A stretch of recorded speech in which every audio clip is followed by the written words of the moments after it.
আমি, আপনি, আমরা সাধারণ নাগরিক।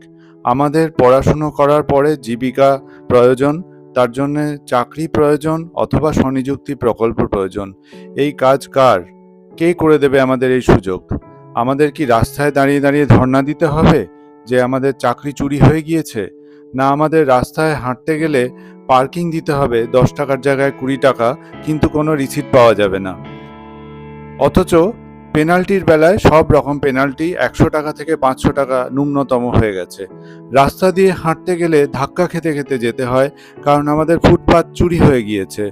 সেই ফুটপাত বিক্রি হয়ে গিয়েছে কিছু অসাধু ব্যবসায়ীদের কাছে। কার দুশ্চিন্তা কে নিচ্ছে দেখুন।